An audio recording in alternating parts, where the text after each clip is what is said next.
Hola, ¿qué tal? Nosotros somos Sara, y Eri y queremos invitarte a que nos sigas en nuestras redes sociales. no olviden ir a checar nuestro canal de YouTube para nuevo contenido y no olviden pulgar arriba, suscribirse y compartir. Compartan, saludos. Bendiciones.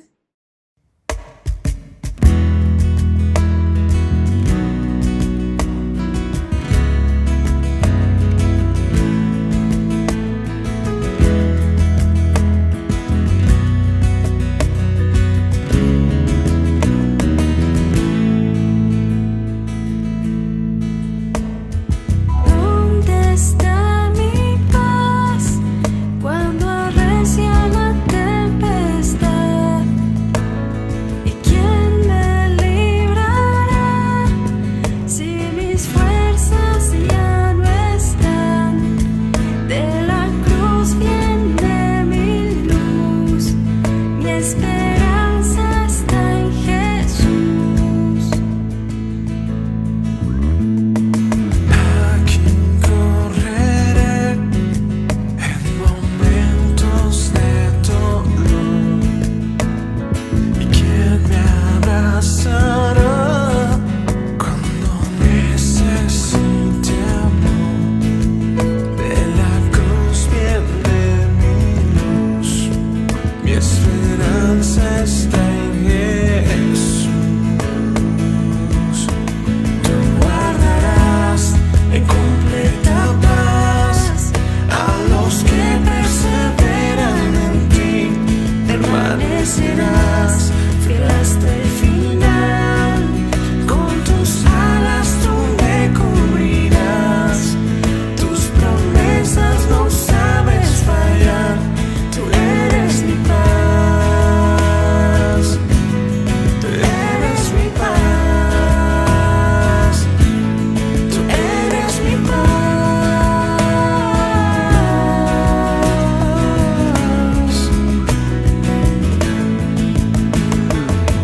En ti esperaré, en ti confiaré, aunque más embravezca y no encuentre la luz.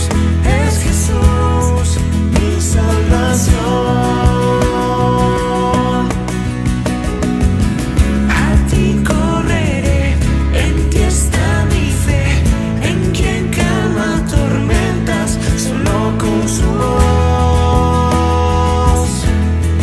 Él es mi Dios. Tú guardarás en completa paz a los que perseveran en ti. Permanecerás.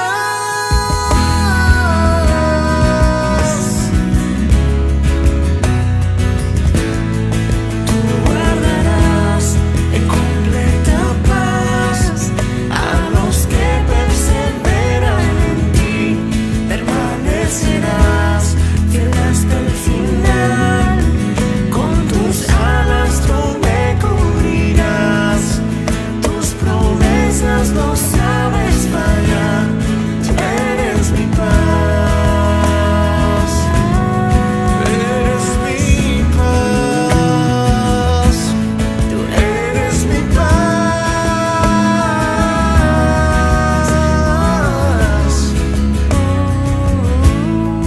Eres mi paz. Tú eres mi paz. Eres mi paz.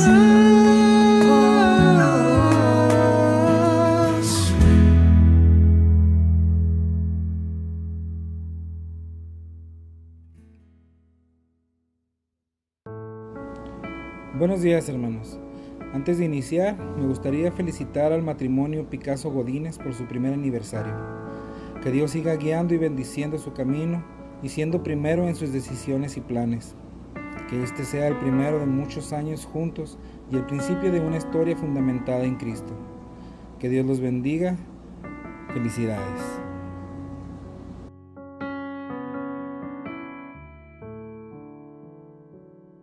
Muy buenos días, hermanos. Dios les bendiga en este domingo, en esta mañana. Mi nombre es Francisco Márquez y tengo el honor y el gozo de dirigir este servicio para la honra y para la gloria de nuestro Dios. Hermanos, quiero platicarles, antes que nada, muy brevemente lo bueno y lo grande que ha sido Dios para con nosotros, como familia y en lo personal conmigo. Recuerdo que hace 3 meses, cuando todavía no sabíamos exactamente a qué nos estamos enfrentando con lo del virus, con la pandemia, hablo de nosotros como familia. Recuerdo que por orden gubernamental, pues muchos negocios cerraron, hasta la fecha muchos de ellos siguen cerrados, las empresas maquiladoras cerraron y a muchos nos mandaron a convenio. Yo fui una de esos miles de personas que mandaron a convenio las empresas, y me acuerdo que cuando llegué a la casa en esos días, pues platicaba con mi esposa y le decía, bueno, ¿cómo le vamos a hacer? Son 30 días, ¿cómo vamos a subsistir? ¿Cómo vamos a sobrevivir esos 30 días? Me acuerdo que como ser humano, lo primero que pensé es ir y protegerme con medicamentos, con alcohol, con pastillas para la gripe, comida como comprar sacos de frijol, de arroz, huevo, papas. Básicamente era el miedo que tenía, ¿no? Yo como padre de familia, como protector de este hogar.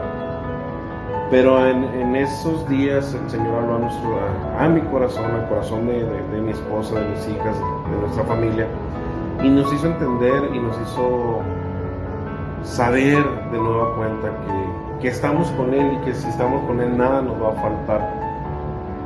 Bueno, que no se hizo nada de lo que les platico, no existió la necesidad de hacer absolutamente nada, de comprar algo en exceso.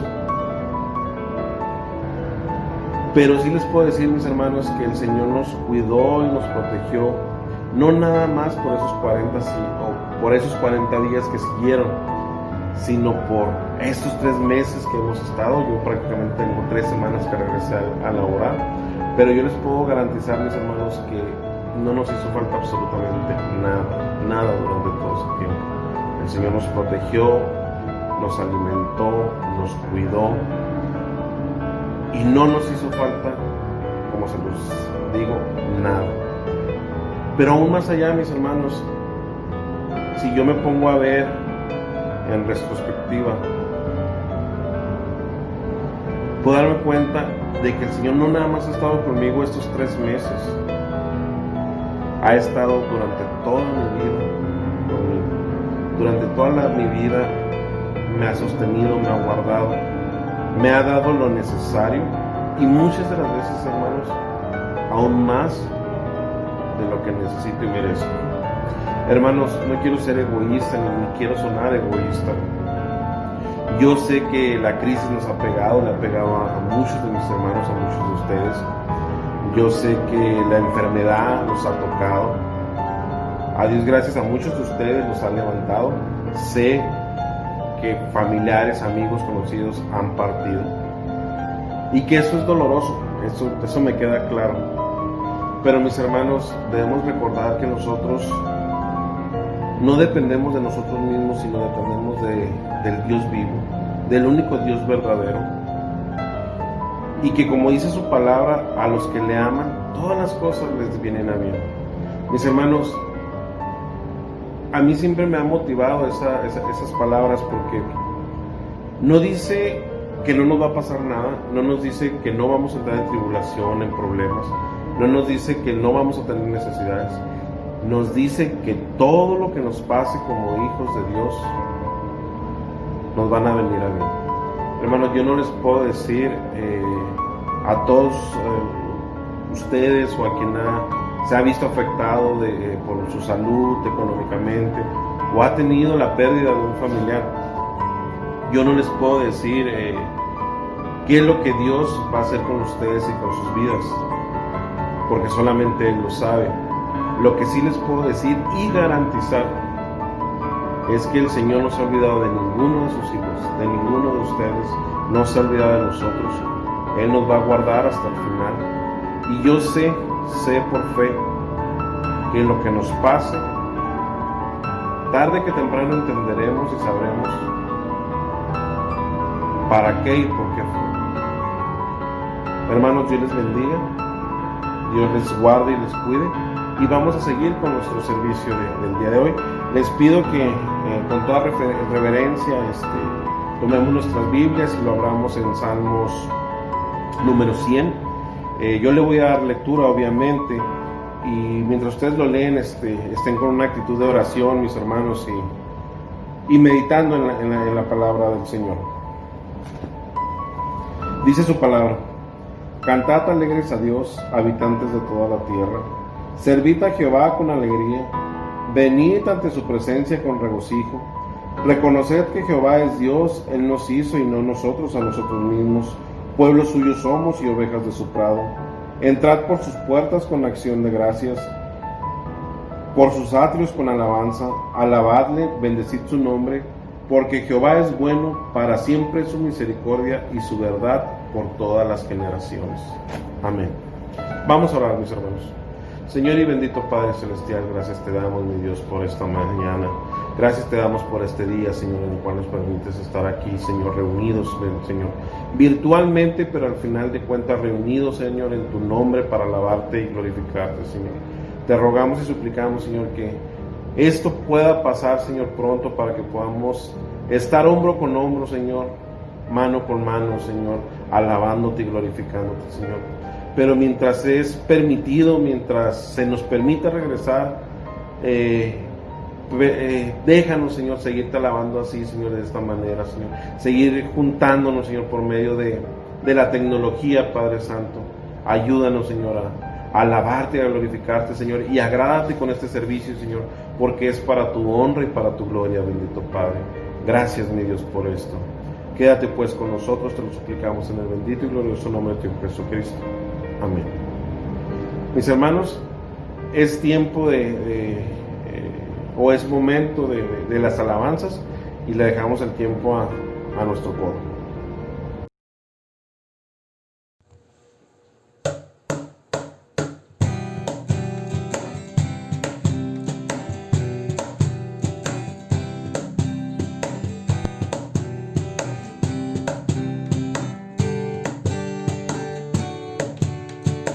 Él es el Rey infinito en poder, Él es el Rey de los cielos. Seré para Él siervo fiel, pues mi vida compró con su amor. Él es el Rey, lo confiesa mi ser, Él es el Rey de los siglos. Mi vida la rindo a sus pies, Él es Rey sobre mi corazón. Él es el Rey, Él es el Rey, Él es el Rey de mi vida. Él es el Rey, Él es el Rey, reina con autoridad. Su reino eterno es, su trono el cielo es. Él es el Rey que viene a su pueblo a llevar. Él es el Rey infinito en poder, Él es el Rey de los cielos. Seré para Él siervo fiel, pues mi vida compró con su amor. Él es el Rey, lo confiesa mi ser, Él es el Rey de los siglos. Mi vida la rindo a sus pies, Él es Rey sobre mi corazón. Él es el Rey, Él es el Rey, Él es el Rey de mi vida. Él es el Rey, Él es el Rey, reina con autoridad. Su reino eterno es, su trono el cielo es. Él es el Rey que viene a su pueblo a llevar. Él es el Rey, Él es el Rey, Él es el Rey de mi vida. Él es el Rey, Él es el Rey, reina con autoridad. Su reino eterno es, su trono el cielo es. Él es el Rey que viene a su pueblo a llevar. Él es el Rey que viene a su pueblo a llevar. Él Él es el Rey que viene a su pueblo a llevar.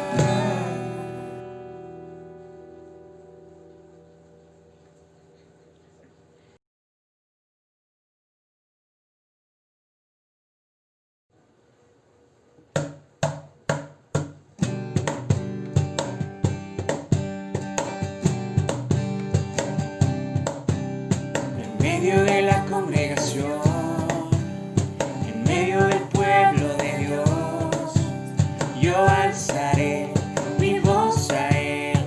Digno es de alabar, digno es de glorificar mi Dios. En medio de la tribulación, en medio del valle de la oscuridad, yo alzaré mi voz a Él. Digno es de alabar, digno es de glorificar mi Dios. Somos un cuerpo en Cristo, aleluya. Somos un cuerpo en Cristo, aleluya. Cuando estamos juntos, entre nosotros Jesús está. Cuando estamos juntos, hay poder y autoridad en su nombre. En medio de la congregación, en medio del pueblo de Dios, yo alzaré mi voz a Él. Digno es de alabar, digno es de glorificar mi Dios. En medio de la tribulación, en medio del valle de la oscuridad, yo alzaré mi voz a Él. Digno es de alabar, digno es de glorificar mi Dios. Somos un cuerpo en Cristo, aleluya. Somos un cuerpo en Cristo, aleluya. Cuando estamos juntos, entre nosotros Jesús está. Cuando estamos juntos, hay poder y autoridad en su nombre.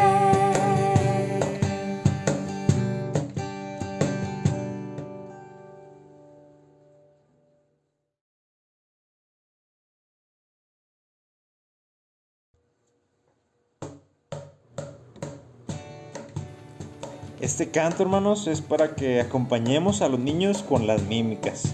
Yo tengo un amigo que me ama.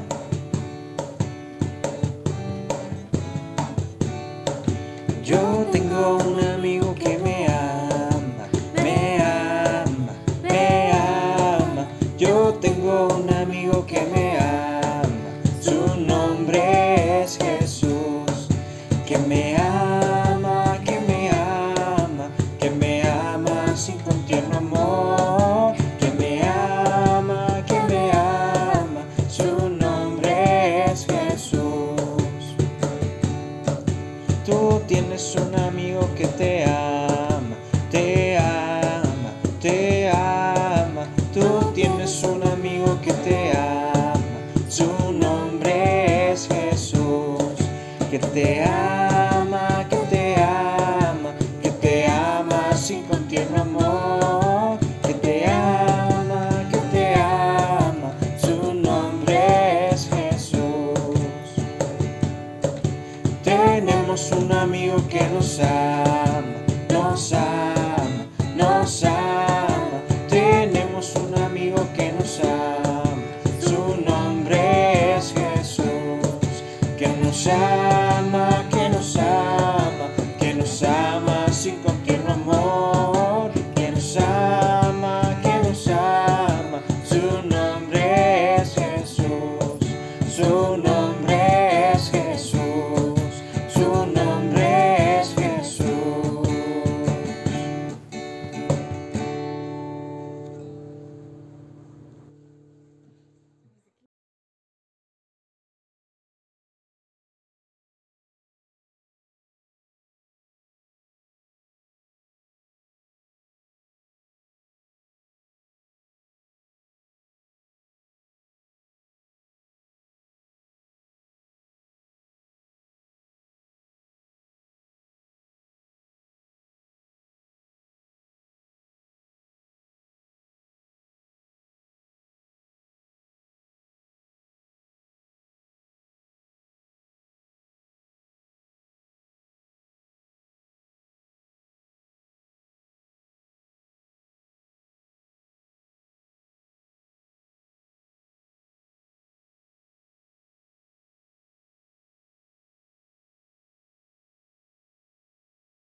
bendiga mi ser su santo nombre,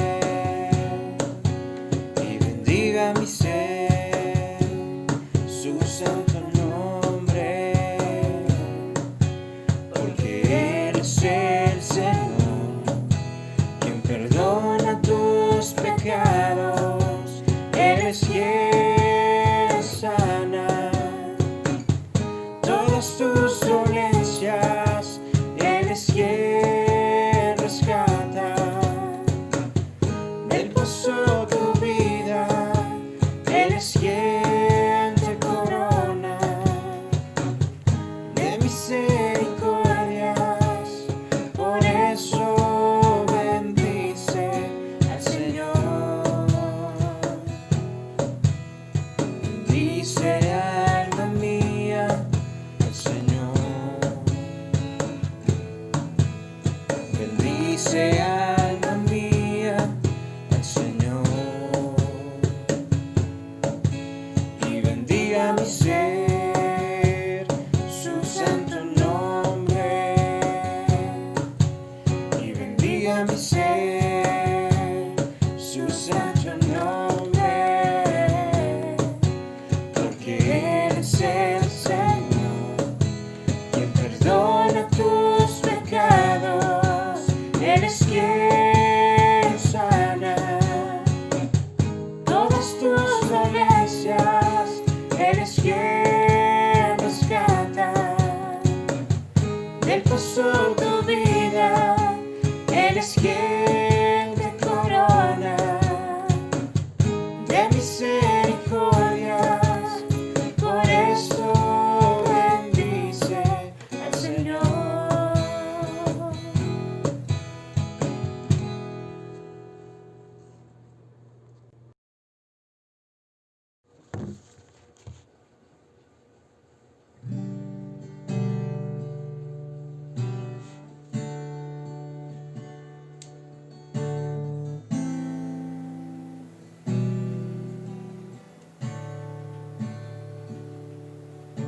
De tal manera me amó que su vida no escatimó. Hasta el final Él se entregó, y a la muerte fue porque Él me amó. De tal manera me amó, y no hay forma que podré pagar el precio de su grande amor. Pero toda mi alma quiero dar por su amor. Yo viviré de su amor, yo cantaré con mi Jesús, caminaré, porque Él me amó a mí. Por su amor yo viviré, de su amor yo cantaré,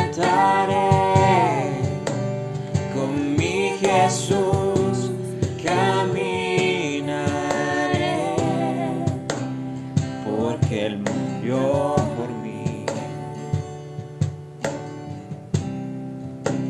Le seguiré. Tal manera me amó que su vida no escatimó. Hasta el final Él se entregó, y a la muerte fue porque Él me amó. De tal manera me amó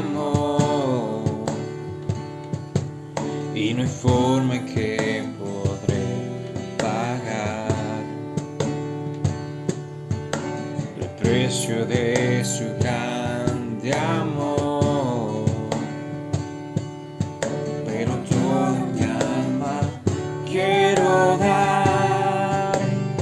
Por su amor yo viviré, de su amor yo cantaré, con mi Jesús caminaré, porque Él me amó a mí. Por su amor yo viviré, de su amor yo cantaré, con mi Jesús caminaré, porque Él murió por mí. Por su amor yo viviré, de su amor yo cantaré, con mi Jesús caminaré, porque Él murió por mí. Le seguiré.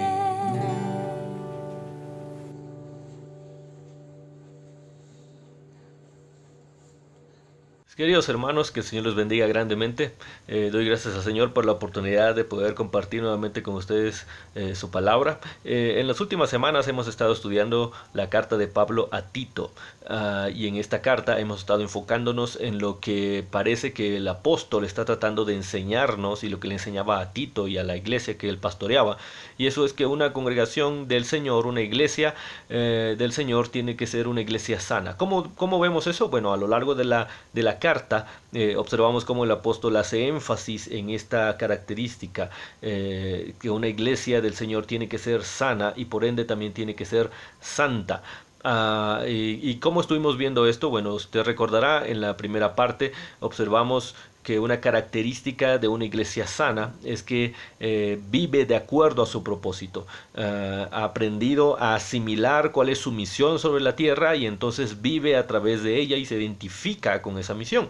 Después vimos que una iglesia sana es una iglesia que tiene un liderazgo santo, un liderazgo que es diferente, un liderazgo que es distinto, y estuvimos viendo algunas características acerca de ese liderazgo que al final de cuentas, como veíamos en ese tema, son características que cualquier persona en la iglesia debe tener en su propia vida. El día de hoy vamos a ver otra característica de una iglesia sana, y eso es que una iglesia sana ha aprendido a defenderse correctamente. Una iglesia sana y por ende una iglesia santa ha aprendido a defenderse correctamente. Esto tiene sentido si es que observamos que ese es parte, el ser sano, el ser santo, es algo que no debe irse de una iglesia.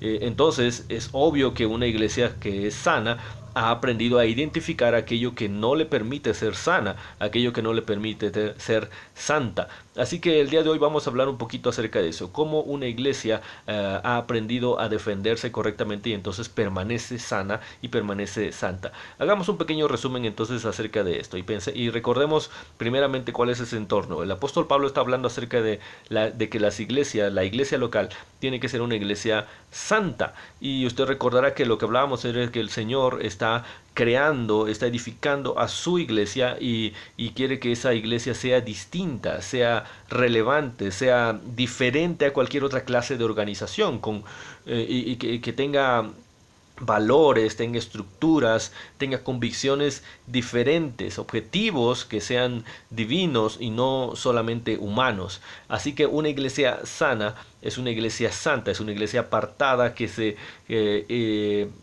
permanece diferente a cualquier otra clase de organización. Es muy importante hacer ese énfasis, porque como el Señor mismo lo dijo, el Señor Jesucristo lo dijo acerca de sus discípulos y cada uno de nosotros estamos en el mundo, sí nos parecemos quizá en la apariencia a algunas otras organizaciones, pero nos damos cuenta que no somos del mundo y tiene que mostrarse, tiene que verse esa diferencia. Así que el Señor pone sobre nosotros la responsabilidad de actuar de esa manera, una manera santa y una manera sana. Y una de las cosas que tenemos que entender para ello, para permanecer sanos, es que una iglesia sana está consciente de que está bajo ataque. Una iglesia sana está consciente de que está bajo ataque. La Biblia nos da muchas referencias acerca de ello, pero una muy conocida, seguramente usted la recordará, es aquella que está en Efesios 6, 11 al 12. Déjeme leerle este pasaje. Dice el apóstol Pablo, hablándole a la iglesia en Éfeso: revístanse de toda la armadura de Dios para que puedan hacer frente a las acechanzas del diablo. La batalla que libramos no es contra gente de carne y hueso, sino contra principados y potestades, contra los que gobiernan las tinieblas de este mundo, contra huestes espirituales de maldad en las regiones celestes. Y entonces el apóstol insta a la iglesia a permanecer alertas, a permanecer firmes con toda la armadura del Señor. ¿Por qué? Porque la iglesia está constantemente bajo ataque. No es solamente en momentos de crisis como el que estamos viviendo ahora, en el que podemos percibir que algo está ocurriendo hacia y contra la iglesia, sino siempre, aun cuando parece que todo va muy bien, la iglesia siempre está bajo ataque. Y una iglesia que quiere permanecer sana, una iglesia que quiere permanecer santa, es consciente siempre de ese ataque. Es por ello que logran permanecer sana, porque entonces logra defenderse correctamente. Bueno, en este pasaje que vamos a ver ahora, continuando con la carta de Tito, vamos a ver los versículos 9 al 16. Vamos a ver algunos principios de cómo el apóstol Pablo nos muestra a través de la dinámica que existía o que él quería que existiera en esta iglesia, para poder identificar correctamente ese ataque y defendernos correctamente. Vamos a verlo entonces. Primeramente, versículo número 9 nos recuerda de estas características que el apóstol mencionaba en el liderazgo adecuado, el liderazgo sano, el liderazgo santo que debe haber en una iglesia. Dice así: debe apegarse a la palabra fiel según la enseñanza que recibió, de modo que también puede exhortar a otros con la sana doctrina y refutar a los que se opongan. Ahí encontramos ya un primer momento de oposición, y eso siempre va a haber en cualquier iglesia, en cualquier congregación. Siempre va a haber alguien o una persona o un grupo que informalmente, consciente o inconscientemente, van a estarse oponiendo a lo que el Señor nos ha dicho en su palabra. Siempre va a haber eso así. Entonces Pablo simplemente está sacando esa verdad a la luz. No es algo con lo cual la iglesia tenga que acostumbrarse a que siempre va a ser así. Sí tenemos que estar conscientes de que ocurre, pero no es algo normal en la iglesia, especialmente en aquellos que se llaman cristianos, el estarse oponiendo a lo que el Señor dice. Sin embargo, Pablo lo saca ahí para poder mostrarnos algo. Un primer principio que podemos ver entonces para poder defendernos correctamente lo encontramos en el versículo número 10. Después de esto, el apóstol Pablo entonces dice: y es que hay muchos rebeldes, charlatanes y engañadores, especialmente los partidarios de la circuncisión. ¿Qué está haciendo aquí Pablo? Recordemos, está escribiéndole a una congregación local específica, que ellos se conocen entre ellos, conocen al apóstol Pablo, el apóstol Pablo les conoce a ellos, y cuando está haciendo una referencia tan clara como esta, es obvio que está apuntando a un grupo específico, a personas con un nombre que les viene a la mente a las personas que están escuchando esta carta. ¿Quiénes eran estas personas? Bueno, Pablo está hablando acerca de los judaizantes, aquellas personas que estaban al interior de la congregación, que eran judíos quizá, que decían haberse entregado a Jesucristo, pero que estaban también tratando de mezclar esas tradiciones judías con la gracia del Señor, lo cual Pablo refuta constantemente. Pero además, él lo hace identifica a estas personas de una manera quizá que para nosotros pueda parecer muy agresiva, porque él literalmente dice, son rebeldes al Señor, rebeldes a la palabra del Señor, charlatanes, es decir, son personas que están tratando de engañar, y es lo que dice ahí, charlatanes e engañadores, y que podemos recordar un poquito acerca de lo que él comenta más adelante. Él dice que son mentirosos, son malas bestias, son glotones, son perezosos, son personas que están apegadas a su propia religión, son corruptos, son incrédulos, y eso lo vemos más adelante en estos mismos versículos. Son personas que no le creen al Señor, que están tratando de hacer lo que ellos quieren, están tomando lo que les conviene y están enseñándolo de esa manera, olvidando lo que Dios bien ha dicho a la iglesia. Y esa corrupción afecta la conciencia, afecta la mente, y llegan a perder la noción de lo que es malo o lo que es correcto, porque están encallecidos en su mente, como Pablo se lo dice también a Timoteo en 1 Timoteo 4, del 1 al 5. Miren lo que él comenta, hablando de estas mismas personas. El Espíritu dice claramente que en los últimos tiempos algunos abandonarán la fe para seguir a inspiraciones engañosas y doctrinas diabólicas. Tales enseñanzas provienen de embusteros hipócritas que tienen la conciencia encallecida. De tanto hacer lo malo, han perdido la conciencia de que eso es realmente malo. No es que haya dejado de ser malo aquello, es que ya ellos ya no lo ven como algo malo. ¿Y qué iban a hacer? Bueno, entre otras cosas, dice Pablo, prohíben el matrimonio, no permiten comer ciertos alimentos que Dios ha creado para que los creyentes conocedores de la verdad los coman con acción de gracias. Todo lo que Dios ha creado es bueno y nada es despreciable si se recibe con acción de gracias, porque por la palabra de Dios y la oración se santifica. Lo que Pablo está haciendo es refutar estas enseñanzas de estas personas que decían, no, lo que Dios dice sí es bueno, pero hay más que eso, y ellos añadían sus propias reglas que incluían, por ejemplo, prohibir algunos matrimonios o comer algunas cosas, ritos muchas veces judíos, que ellos decían que eran indispensables para poder seguir al Señor Jesucristo. Bueno, estas personas, según lo que el pasaje nos dice, eran personas que se presentan como creyentes en Jesucristo, pero en realidad no lo son. ¿Y cómo podemos saberlo? Bueno, sus actos les delatan. Dice el versículo número 16, profesan conocer a Dios, el versículo 16 de Tito 1, profesan conocer a Dios, pero con sus acciones lo niegan. Son abominables, desobedientes e incapaces de hacer nada bueno. Es decir, son personas que, aunque dicen que son creyentes en Jesucristo, claramente se delatan en sus acciones, de acciones que no corresponden a la nueva naturaleza que tenemos en Jesucristo. Abominables, desobedientes, incapaces de hacer nada bueno. Es decir, no son personas regeneradas. Recordemos que las únicas personas que son capaces de actuar de acuerdo a lo bueno son las personas que ya han sido regeneradas por el Espíritu Santo. ¿Cómo entendemos esto? Bueno, pues porque el Señor nos dice, por ejemplo, allí en Efesios 2, 10, ustedes recuerdan ese pasaje, somos hechura de Dios, creados en Cristo Jesús para buenas obras. Es decir, las buenas obras son un resultado, una evidencia del cambio que ha habido en nuestro interior. Y cuando se nos dice que estas personas no son capaces de hacer nada bueno, es porque esas personas no han pasado por esa transformación espiritual necesaria para poder hacer lo bueno. No son personas que hayan sido habilitadas por el Señor para hacer algo bueno. Entonces, un primer principio que tenemos que entender aquí es que una iglesia sana aprende a identificar a los atacantes de la fe en Cristo, a identificarlos claramente.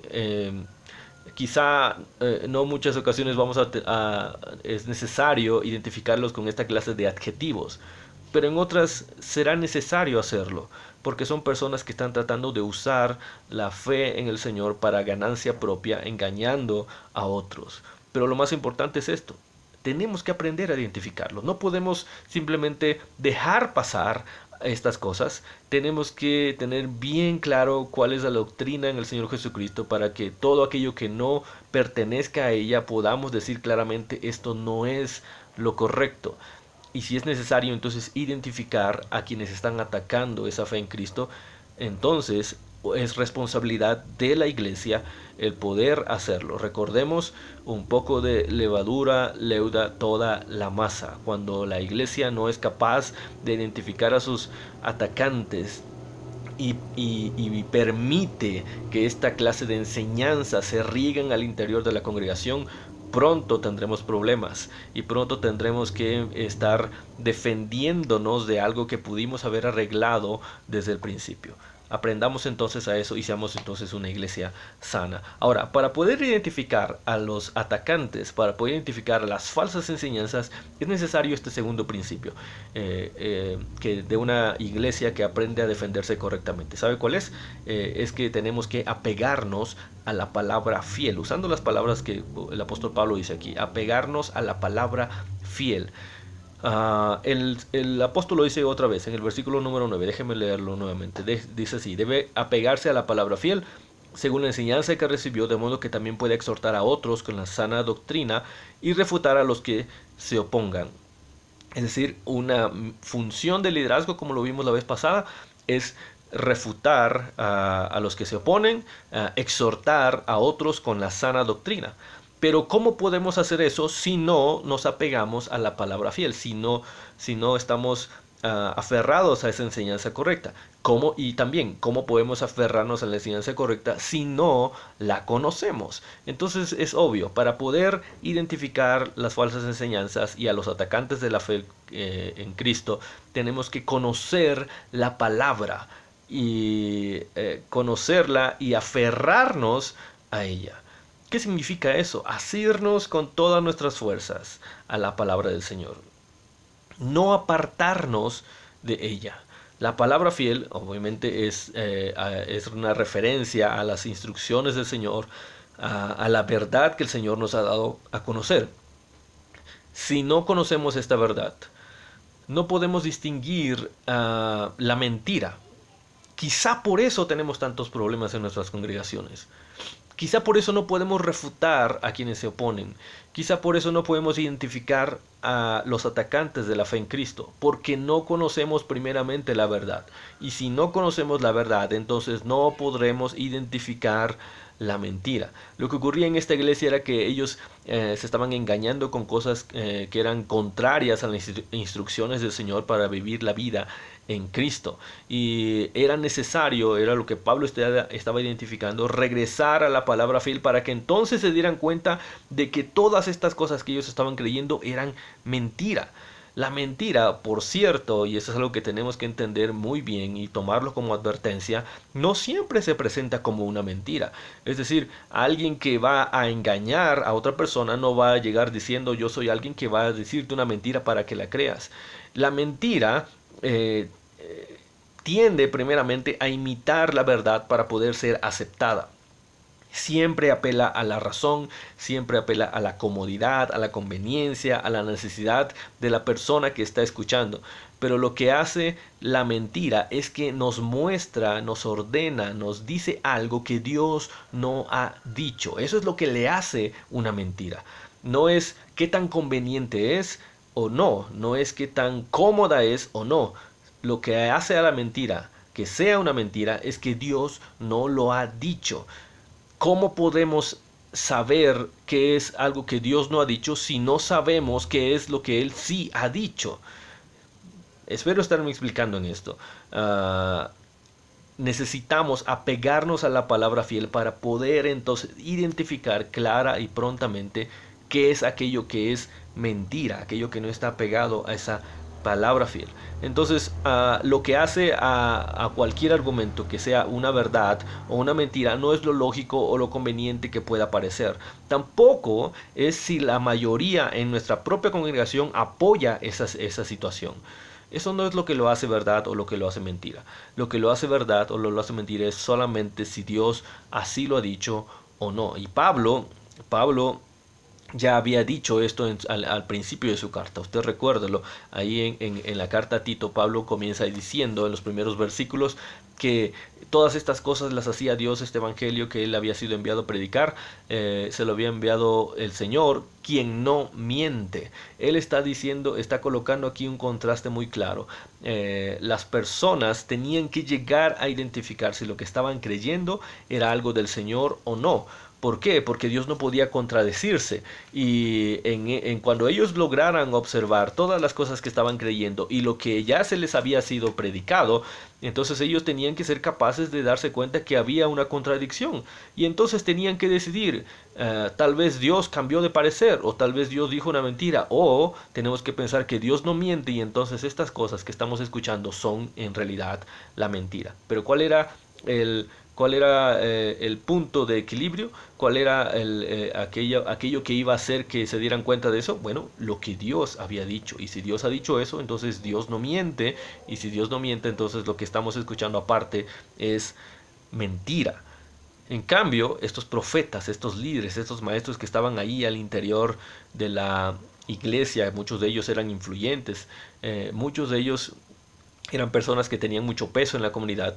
Todos ellos se caracterizaban porque eran mentirosos, porque eran holgazanes en su servicio, porque sus palabras no correspondían con su estilo de vida. Había mucha incongruencia, había mentira en ellos. Pablo los identifica así en el versículo número 12. Fue precisamente, dice Pablo, uno de sus propios profetas el que dijo: los cretentes son siempre mentirosos, malas bestias, glotones perezosos. ¿A quiénes se está refiriendo entonces aquí en esta parte? Aunque esto era un dicho popular en la región, en este momento Pablo está usando ese dicho para poder identificar a estas personas que estaban al interior y que ese estilo de vida era contrario al estilo de vida en Jesucristo. Pablo les estaba diciendo entonces, ¿quién tiene la razón? ¿Estos que dicen una cosa pero actúan de otra manera? ¿O Dios, que ha dicho estas otras cosas y que Él nunca miente, nunca ha mentido y nunca lo hará? ¿Quién tiene la razón? Bueno, Pablo les instaba entonces a ellos: regresen a la palabra fiel, aférrense a ella. De esta manera, usted y yo también podremos identificar claramente una mentira, aun cuando eso se nos presente de una manera atractiva, aun cuando nos la digan muchas personas, o aun cuando nos digan personas que parezca que saben mucho, que están más preparados que nosotros. Si Dios no lo ha dicho, entonces es una mentira. Y para ello, apeguémonos a la palabra fiel. Seguramente usted conoce o ha escuchado algo similar a esto que le voy a comentar. La manera de poder identificar algo falso no es como muchas veces nosotros pensamos. Tengo un familiar que en algún momento en su trabajo les ponían, él manejaba dinero, y nos decía que en la manera en que les entrenaban para identificar los billetes que eran falsos, no era como nosotros pensamos, ¿no? Que nosotros decimos, bueno, para identificar un billete falso seguramente alguien llegará y nos entrenará, nos pondrá un modelo de un billete falso y nos dirá: mira, un billete falso tiene estas características. Eso suena algo lógico, ¿no? Pero ellos habían descubierto otra manera, y era una manera pues también muy lógica y muy clara.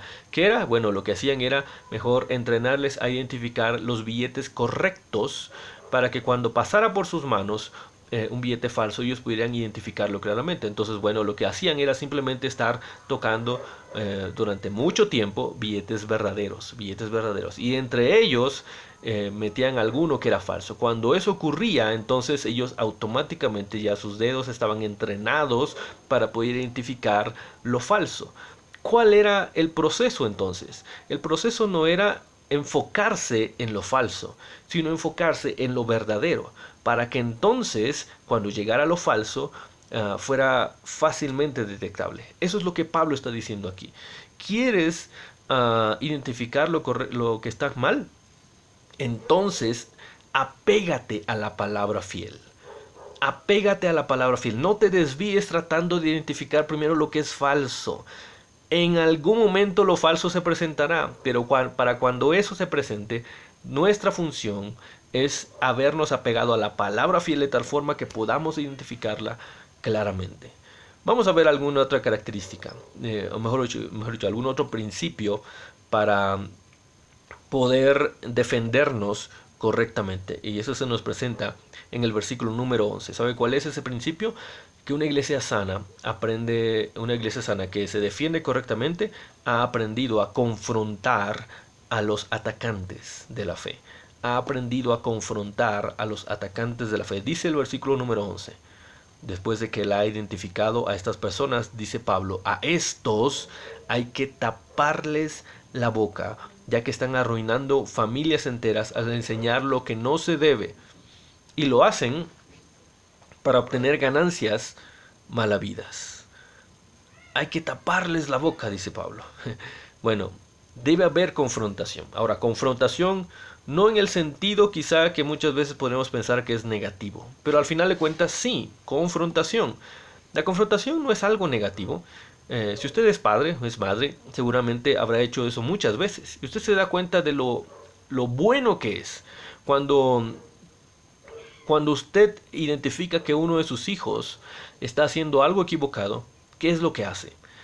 Tiene usted varias opciones, simplemente dejarlo pasar, hacer como que no se dio cuenta, o ir con él o con ella y decirle eso estuvo mal. Bueno, eso es la confrontación, que nosotros lo hemos llegado a mal interpretar y usar de una manera equivocada, y a veces hemos dañado a las personas cuando les confrontamos. Entonces esa es otra cosa. Pero la confrontación es básicamente enfrentar el error con lo correcto, la verdad con la mentira. Y en este caso, lo que Pablo está haciendo aquí es instando a la iglesia que quiere permanecer sana a confrontar a estas personas que están haciendo algo equivocado y confrontarlas con la verdad de la palabra de Dios. Es en ese entendimiento, en esa confrontación, que vamos a poder percibir un resultado. Muchas personas que están haciendo algo equivocado en la iglesia, muchas de ellas están actuando de una manera equivocada, pero no porque se lo hayan propuesto así. Muchas realmente piensan que eso que están haciendo y enseñando es correcto. Es necesario que alguien más vaya y les diga, eso no es así, y mostrarles lo que el Señor dice. Cuando ocurre eso, entonces podemos pensar que existe la posibilidad de que esa situación se corrija y la persona crezca.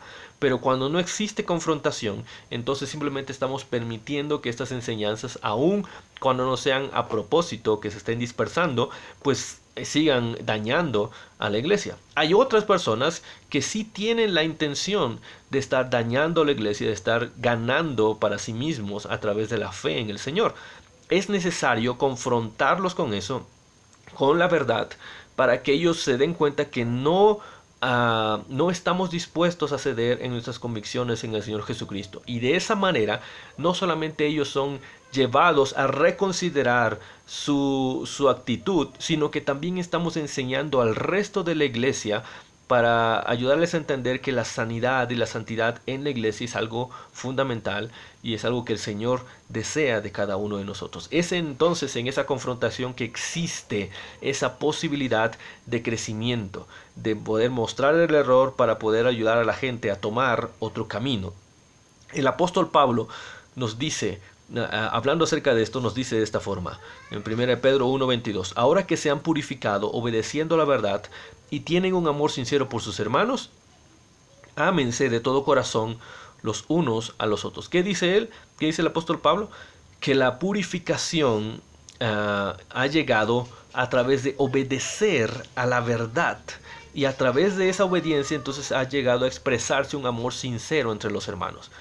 Ha llegado a través de obedecer a la verdad. Queremos que la iglesia sea santa, queremos que la iglesia se purifique, entonces tiene que ser confrontada con la verdad. Ahí podríamos esperar que exista ese crecimiento y surja un amor no fingido entre los hermanos. Por otro lado, hay algunos otros pasajes, pero me gustaría mencionar solamente uno más. En Gálatas 6:1-2 se nos muestra claramente que confrontarnos entre nosotros no es una opción.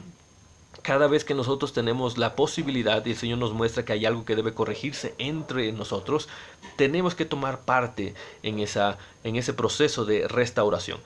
Gálatas 6:1-2 dice así: hermanos, si alguien es sorprendido en pecado, ustedes que son espirituales, y Pablo ha estado hablando en el capítulo anterior acerca de las evidencias de vivir en la carne o vivir en el espíritu, y dice, ustedes que ya están viviendo en esa vida transformada en el Espíritu Santo, dice, deben restaurarlo con una actitud humilde. Pero cuídese cada uno porque también puede ser tentado. Ayúdense unos a otros a llevar sus cargas y así cumplirán la ley de Cristo. La opción aquí es tomar parte, tomar acción en lo que me corresponda a ayudar a otro a crecer o a darse cuenta de sus errores, de sus debilidades en Cristo. Si alguien es sorprendido en pecado, ustedes que son espirituales, ayúdenle, restáurenle, fortalezcanlo. Esa es la ley de Cristo, amar al otro de esa forma.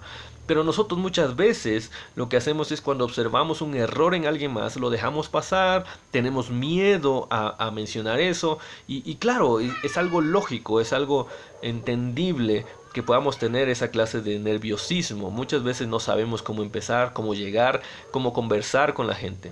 Pero si usted se da cuenta en este pasaje, no es una opción. Si usted y yo percibimos eso en otro de nuestros hermanos, en alguien de nuestra familia, nuestra responsabilidad es ayudarle. Entonces, si no sabemos cómo hacerlo, bueno, preguntémosle al Señor, oremos por el momento adecuado, que el Señor nos prepare para ese espacio, pero no lo dejemos pasar, es nuestra responsabilidad. Ahora, en todo esto lo que estamos diciendo es básicamente una cosa: una iglesia sana es una iglesia que ha aprendido a confrontar a las personas que están mal, a las personas que están atacando lo que está mal. Si no hacemos eso, entonces nuevamente dejamos pasar todo y dejamos que más personas se infecten de esa actitud equivocada. Por cierto, hablando acerca del asunto de la confrontación forma parte de la disciplina bíblica, y el amor bíblico es un poco diferente al que nosotros pensamos muchas veces. Hay gran parte de la iglesia que piensa que el amor bíblico simplemente es aceptar a alguien tal cual como es, y bueno, eso tiene sentido, tiene razón, tiene peso bíblico, es cierto. Pero también el amor bíblico lo que hace es, además de aceptar a las personas como son, es ayudarles a crecer en Cristo. Y eso implica ir por aquellas cosas que no son correctas delante del Señor. Así que el amor bíblico expresado en la palabra del Señor disciplina. El amor bíblico corrige, el amor bíblico reprende, el amor bíblico dice la verdad, ayuda a ver el error en las personas. Y si en algún momento esta actitud de ayudar a las personas, en este proceso de ayudar a las personas, nos damos cuenta que del otro lado existe arrepentimiento, existe contrición, entonces el amor bíblico perdona, el amor bíblico olvida, el amor bíblico tolera, el amor bíblico soporta. El Señor Jesús nos mostró esta clase de cosas a lo largo de su ministerio. Lo que Él quiere mostrarnos es que, como lo dice el apóstol Pablo ahí en Efesios 4, al final del capítulo 4, Él dice que todas estas, la iglesia del Señor va creciendo. Y todo esto se basa en la verdad en amor. La verdad en amor, es decir, actuar de acuerdo a lo que Dios dice en el amor del Señor. La verdad implica ser firmes, implica no tolerar lo que está equivocado. Y el amor bíblico implica la aceptación, implica el regocijo por la persona cuando se arrepiente. Cuando quitamos uno de estos dos elementos, entonces la iglesia sufre, porque entonces, por ejemplo, si dejamos solamente la verdad, estaremos constantemente solo señalando los errores de los demás, pero no ayudándoles y no perdonándoles. Y por el otro lado, cuando quitamos la verdad y nos quedamos solamente con esta parte que entendemos del amor, entonces estaremos sí estando con las personas, ayudándoles, pero jamás haciéndoles ver lo que aún les falta crecer en Cristo. No pueden separarse estas dos cosas, y el amor bíblico nos ayuda a entender una mejor percepción de la corrección que necesitamos en la iglesia. Déjeme concluir en este principio mostrándole algunos niveles de confrontación que se nos muestran en este pasaje. Hay algunos otros pasajes en la Biblia que nos dan algunos otros pasos, pero en este pasaje se nos muestra algunos niveles de confrontación. Es decir, no siempre será necesario ir al nivel más extremo para confrontar. En el versículo número 9, el apóstol Pablo menciona esto: deben apegarse a la palabra fiel según la enseñanza que recibió, de modo que también pueda exhortar a otros. Exhortar, cuando hablamos de una exhortación, estamos hablando acerca de un acercamiento personal para ayudarle, para poder decirle, bueno, darle ánimo a hacer lo correcto. Eso se refiere a la exhortación. Pero en el mismo versículo después dice, y refutar a los que se oponen. Cuando estamos hablando de la refutación, ya estamos hablando acerca de un contraargumento. Ya estamos diciendo, no solamente voy a ir y animar a alguien a darse cuenta que está haciendo algo equivocado y que vaya mejor por lo correcto, sino que ahora voy a tener que decir algo en contra de lo que esta persona está diciendo. Ya es un segundo nivel.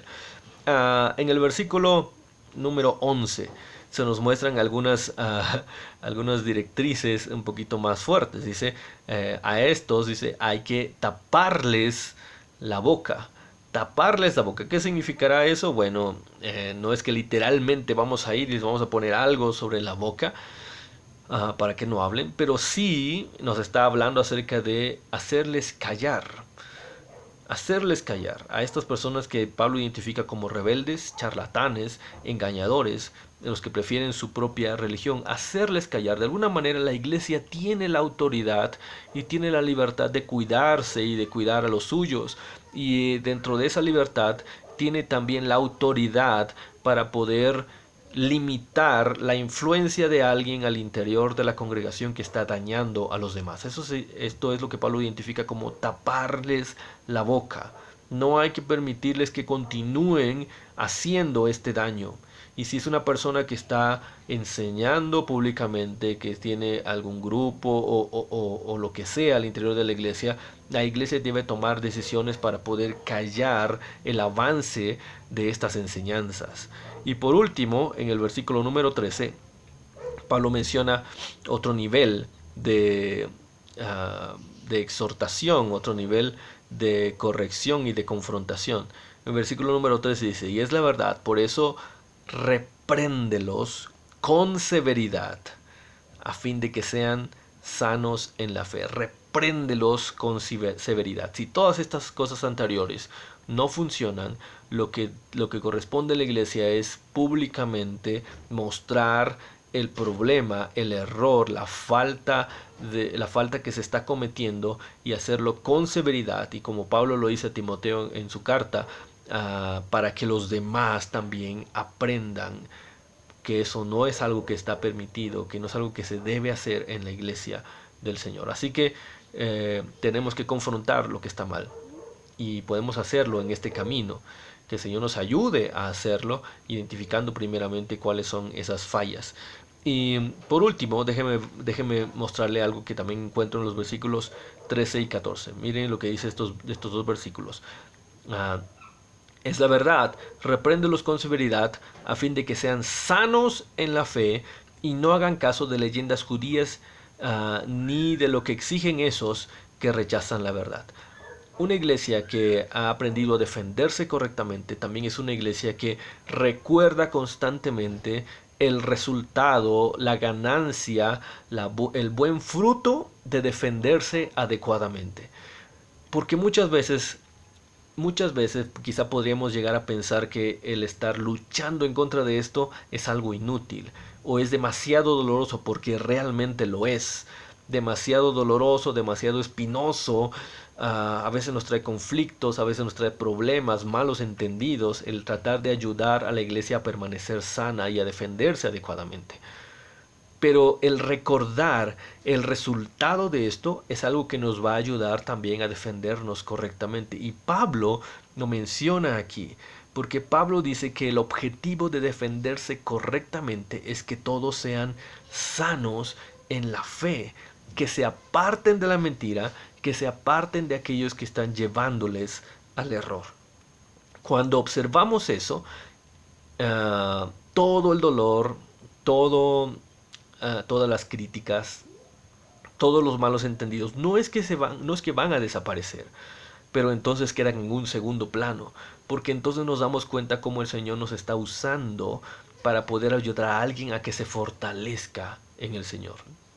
Y eso es algo muy bueno, es algo que nos anima, es algo que nos permite avanzar en esta defensa correcta de la fe en el Señor. Así que una iglesia que ha aprendido a defenderse correctamente es una iglesia que constantemente recuerda el fruto, la ganancia, el buen resultado de defenderse correctamente. La idea es que todos, incluyendo estas personas que están en el error ahora, puedan apartarse de aquellos que les apartan de la verdad. que todos tengan una enseñanza correcta, que vivan de acuerdo a la fe en Jesucristo. Es decir, una iglesia sana es una iglesia que persevera en hacer lo correcto y lo hará muchas veces pensando en el resultado. Cuando confrontamos a alguien, entonces una muy buena manera de poder hacerlo es pensando en esa persona como un líder o una líder a quien Dios levantará, restaurará y usará con todo su poder. Entonces podemos perseverar en ayudarle a esa persona a avanzar. Cuando tenemos este resultado final en mente, podemos continuar defendiéndonos adecuadamente. Una iglesia sana, entonces, es una iglesia que se defiende correctamente. Es una iglesia que sabe que está bajo ataque y es una iglesia que se defenderá de acuerdo a como Dios lo pide, identificando a aquellas personas que están haciendo lo incorrecto, identificándolos adecuadamente, por cierto. Es una iglesia que se apega a la palabra del Señor, porque así entonces puede distinguir aquello que no pertenece a la palabra del Señor. Es una iglesia que confronta a sus atacantes y a las malas enseñanzas que se están haciendo. El Señor dará a cada congregación la sabiduría correcta para saber cómo y cuándo hacerlo, pero es alguien que confronta esas malas enseñanzas y a quienes los distribuyen. Y por último, también es una iglesia que está consciente del buen resultado de hacer ese esfuerzo de defenderse correctamente, de confrontar lo equivocado. Que el Señor nos permita ser esta clase de congregaciones, que el Señor nos permita ser esa clase de iglesia que quiere permanecer sana. Permítame concluir con esto. Usted y yo creo que podemos estar de acuerdo en esto. Todos queremos estar sanos en nuestro cuerpo, ¿verdad? De alguna manera tenemos ciertas dolencias, a veces dependiendo de la edad, a veces dependiendo de las enfermedades que hayamos padecido, y tenemos esa clase de dolencias. Y en la gran medida de lo posible lo que queremos es estar sanos, sin ninguna de esas clases de dolencias. Pero para ello, con el tiempo, y sin que nadie nos lo haya dicho quizá, pero hemos aprendido a identificar precisamente que son aquellas cosas que nos hacen daño. Y cuando las identificamos, lo correcto, lo lógico, es simplemente apartarnos de ellas. O hacer las cosas, esforzarnos para hacer aquello que nos va a dar una buena condición física, aunque quizá en el momento sea molesto. Levantarse a las 5 de la mañana para correr, o hacer ejercicio en casa durante 1 hora, o limitarse en algunos alimentos, o comer otros que quizá no estábamos acostumbrados a ellos. Identificar sustancias que a lo mejor no son malas, pero en nuestra condición sí pueden serlo.